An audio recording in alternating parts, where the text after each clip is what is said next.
Hello, Lauren said. My mom keeps asking why I'm still with you, and added, and honestly, I no longer have an answer. No pause. No softening. Just dropped it between a weather comment and a sigh like it was overdue housekeeping. For context, I'm Daniel, 28M. She's Lauren, 27F. Together almost 3 years. Living together for one. Long enough that a sentence like that shouldn't come out without consequence. I waited. Maybe she'd realize how brutal it sounded. Maybe she'd laugh and say she didn't mean it like that. She didn't. Instead, she added, I don't want to fight. I'm just being honest. My mom thinks I could do better. There it was. The familiar echo. Not new, just finally spoken out loud. Her mom had always been there, hovering in the background of our relationship like a performance review, asking about my job, my plans, my timeline, always framed as concern. Lauren used to defend me. Then she started repeating the questions. Then she stopped defending anything at all. I looked at her and felt something settle. Not anger. Not sadness. Clarity. You're right, I said. She finally looked up, surprised. I am. Yeah, I replied. You don't have an answer. And that tells me everything. Her mouth opened slightly, like she expected more. An argument. A promise. Me listing reasons she should stay. Instead, I stood up. She frowned. What are you doing? Agreeing with you, I said calmly. She laughed once, sharp. Don't be dramatic. I didn't respond. That night, I slept on the edge of the bed, staring at the ceiling, listening to her breathe like nothing had changed. But something had. The next morning, she left for work with a distracted kiss and a reminder to take the trash out. I waited until the door closed. Then I opened the closet and grabbed my bags. I packed quietly, not because I was sneaking, but because I didn't need the drama. I folded my clothes the way I always had, careful, methodical. Funny how you notice routines only when you're about to abandon them. Her dresser was still half full of things I'd bought her. A scarf from a weekend trip. Shoes she said she needed for work. I left all of it. None of it mattered anymore. What did matter was how calm I felt. No shaking hands. No racing thoughts. Just this steady understanding that the relationship had already ended. I was simply catching up. As I zipped my last bag, I walked through the apartment one more time. The framed photo of us at her cousin's wedding. The plant I kept alive while she forgot to water it. The sticky note on the fridge reminding me to buy groceries. I grabbed a pen. The note wasn't planned. It just came out. Now you and your mom can figure out together why you were single. I placed it neatly on the kitchen counter. Not dramatic. Not hidden. Impossible to miss. Then I left. I didn't block her. I didn't leave town. I went to my brother's place across the city and crashed on his couch. He didn't ask many questions. Just handed me a beer and said, about time. By noon, my phone started buzzing. First call. Missed. Second call. Missed. Then texts. Where are you? Are you seriously doing this? This is so immature, Daniel. Immature. That was her favorite word whenever I refused to swallow something quietly. I didn't answer. At 1:43 p.m., I got a new message. My mom says you're overreacting. I stared at the screen and laughed out loud for the first time in weeks. Because somehow, even now, she was outsourcing her thinking. And that told me I'd made the right choice. She came home earlier than usual. I know because my phone lit up with 5 missed calls in under 10 minutes. Then a text that dropped the mask completely. Did you seriously move out? I didn't reply. A minute later. Daniel, this isn't funny. Call me. Then, my mom says you're being manipulative. That one almost made me respond. Almost. Instead, I sat on my brother's couch, staring at the wall, realizing how predictable everything still was. Even after I left, her first instinct wasn't to reflect. It was to consult her mother like a legal team. Around 7 p.m., she finally left a voicemail. I listened to it once. That was enough. Her voice was sharp at first. Accusatory. You don't get to just walk out because of one comment, she snapped. Normal couples talk through things. Then the tone shifted. Softer. Controlled. I was just venting. Everyone complains to their mom. You're acting like I cheated on you. And then, right at the end, the line that told me everything. I didn't think you'd actually leave. There it was. Not I'm sorry. Not I hurt you. Just shocked that I'd stepped out of the role I'd been quietly playing for years. The role where I absorbed criticism. Where I proved my worth on demand. Where I competed with her mother's opinion like it was a permanent third party in our relationship. I didn't call back. Later that night, a mutual friend texted me. Lauren's freaking out. She says you blindsided her. Blindsided. As if a sentence like, I don't know why I'm still with you, was something you were supposed to shrug off. as if dignity was negotiable. I typed one response and sent it. I didn't leave because of her mom. I left because Lauren agreed with her. The friend didn't reply, but I didn't need them to, because for the first time in a long time, I wasn't waiting for permission to be done. By the next morning, the narrative had already shifted. Not between us, she hadn't earned that, but everywhere else. A mutual friend messaged me saying Lauren was telling people I stormed out over a misunderstanding. Another said she framed it as me having some kind of breakdown. Apparently, her mom was deeply concerned about my emotional stability. That part didn't surprise me. Lauren had always been good at controlling the framing. Anytime I pushed back, she'd soften the story before it ever reached anyone else. She didn't lie outright. She curated. Around noon, she texted again. I told my mom you took things the wrong way. She thinks we should talk like adults. There it was again. We. As if her mother was part of the relationship, and somehow also the judge. I replied for the first time since leaving. This isn't a group discussion. 3 dots appeared immediately. You're being dramatic. You know my mom just worries. I didn't bother explaining. I'd explained for years. Worried when I didn't make enough. Worried when I didn't advance fast enough. Worried when I didn't fit the image she had already decided her daughter deserved. And Lauren? She stopped questioning that worry a long time ago. An hour later, she called. I answered, not because I missed her, but because I wanted to hear how she sounded now that I wasn't in the apartment absorbing everything quietly. She didn't greet me. She exhaled sharply and said, So what? You're just done? 3 years, and you leave a note? You said you didn't know why you were with me. I replied. I helped you answer that. Her voice sharpened. That's not what I meant. What did you mean? I asked. Silence. Then, irritated, I meant I'm under pressure. From my mom. From everyone. You didn't even try to reassure me. There it was again. Reassure her. Convince her. Prove my value. I'm tired of auditioning, I said calmly. She scoffed. So now I'm the villain? No, I replied. You're just not my responsibility anymore. She hung up. And for the first time, I realized something unsettling, but freeing. Without me there to steady things, she didn't actually know how to stand on her own. The silence didn't last. It never does with someone who's used to being consulted. 2 days after our call, Lauren showed up at my brother's place. I hadn't told her where I was staying, which meant she'd asked around. Probably framed it as concern. Probably had her mom on speaker while she did it. I opened the door and immediately wished I hadn't. She looked put together in that forced way. Hair done, makeup sharp, posture rigid. Like she was heading into a meeting, not confronting the boyfriend she'd belittled. So this is where you ran off to, she said, stepping forward without being invited. I blocked the doorway. You shouldn't be here. She rolled her eyes. Relax. I just want to talk. My mom thinks this whole thing got blown out of proportion. I laughed once. I couldn't help it. Your mom doesn't get a vote, I said. Her face hardened. You're being disrespectful. To who? I asked. You? Or her? That hit a nerve. She crossed her arms, defensive now. You always do this. You make everything into some big moral stand instead of just fixing things. Fixing things how? I asked. By convincing you I'm worth staying with. She scoffed. See? That attitude. That's exactly what my mom was talking about. There it was again. The echo. The constant referral. I took a breath. Lauren, you didn't just repeat her words. You believed them. You said you didn't know why you were with me. She hesitated. Just a fraction. I was confused. No, I replied. You were honest. Her voice rose. So you just leave? No discussion? No chance for me to explain? I gave you 3 years, I said calmly. This wasn't sudden.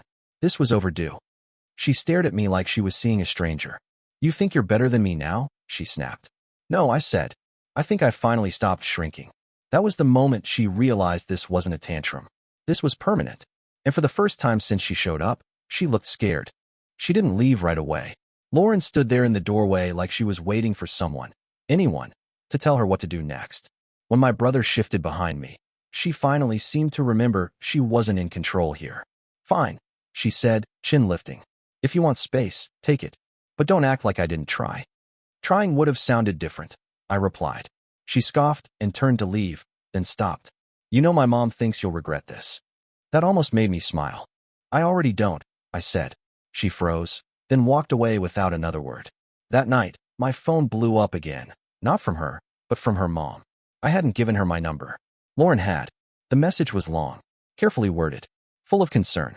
Daniel, I don't think you fully understand how much pressure Lauren is under. She's at an age where choices matter. She needs stability, reassurance, a partner who knows his place in her future. Knows his place. I read it twice, then put my phone down. That was the first time I understood the full picture. This wasn't just a meddling parent. This was a hierarchy, and I had never been at the top of it. Lauren didn't push back because pushing back would have meant choosing herself. Or choosing me. And she'd been taught not to do either without approval. The next morning, I got a text from Lauren. My mom didn't mean it like that.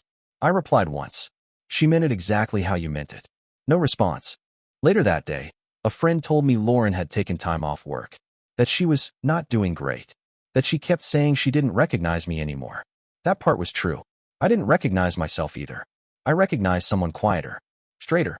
Someone who wasn't bracing for the next comment, the next comparison, the next implied disappointment.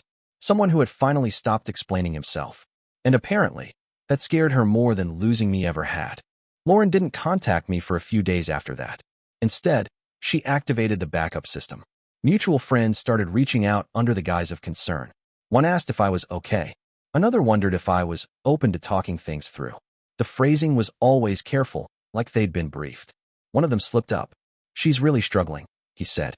Her mom thinks you blindsided her, but Lauren keeps saying she didn't mean it the way it came out. I thanked him and ended the call. Because here's the thing. When someone says they didn't mean it like that, what they usually mean is they didn't expect consequences. Lauren finally texted me herself that night. I feel like everyone thinks I'm the bad guy. I stared at the message for a long time. I didn't say you were, I replied. I just stopped accepting it. That response must have hit harder than I expected. Her next message came fast. My mom says relationships take compromise. You didn't even give me a chance to explain. There it was again. Always her mom is the authority. The translator. The validator. I typed, deleted, then finally sent. You explained yourself perfectly on the couch. No response. The next day, I heard from my brother that Lauren had shown up at our old apartment with her mom. Not to pack. Not to move on. To inspect. Apparently her mom kept asking, what exactly did he contribute? While Lauren walked from room to room, suddenly realizing how many things were mine.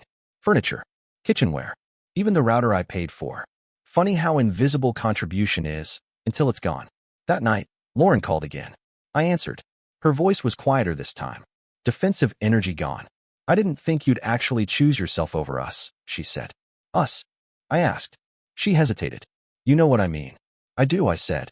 That's why I left. Silence. And in that silence, I could almost hear it clicking for her. That I hadn't walked away from a relationship. I'd walked away from a committee. The call after that came late. Too late to be casual. Too late to be anything but desperation. Lauren didn't sound angry this time. No sarcasm. No superiority. Just raw panic leaking through every word. I don't know what I'm supposed to do now, she said quietly. Everything feels unstable. I leaned back on the couch and closed my eyes. For years, she continued, you were the constant. You handled things. You stayed calm. You didn't make me choose sides. There it was. I wasn't her partner. I was her buffer. Her mom's expectations. Her own doubts. Her fear of making the wrong choice.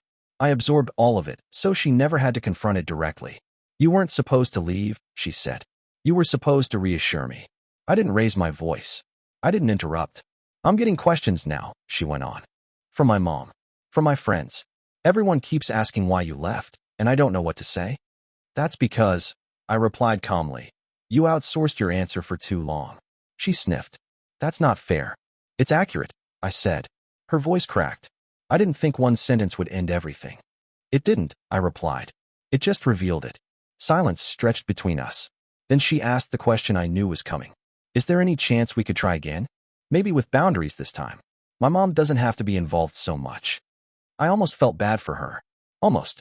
You're only offering that now because you lost me, I said gently. Not because you chose me. She broke down completely then. Full sobs. No defenses left. I didn't mean to make you feel small, she cried. I just didn't know how to stand up to her. I exhaled slowly. And that's why I can't come back, I said. Because I can't spend my life proving myself to someone who won't stand next to me. She didn't argue. She couldn't. And in that moment, I knew something she was just beginning to realize. Losing me wasn't the problem. Losing her sense of control was. And there was no fixing that from the outside. After that call, things finally shifted, for both of us. Lauren stopped reaching out directly. No late-night calls. No just checking in texts. Instead, I started hearing about her the same way she used to hear about me, secondhand. She's not doing great. She keeps saying she didn't think it would actually end like this. Her mom keeps asking what she did wrong. That last one was the most telling.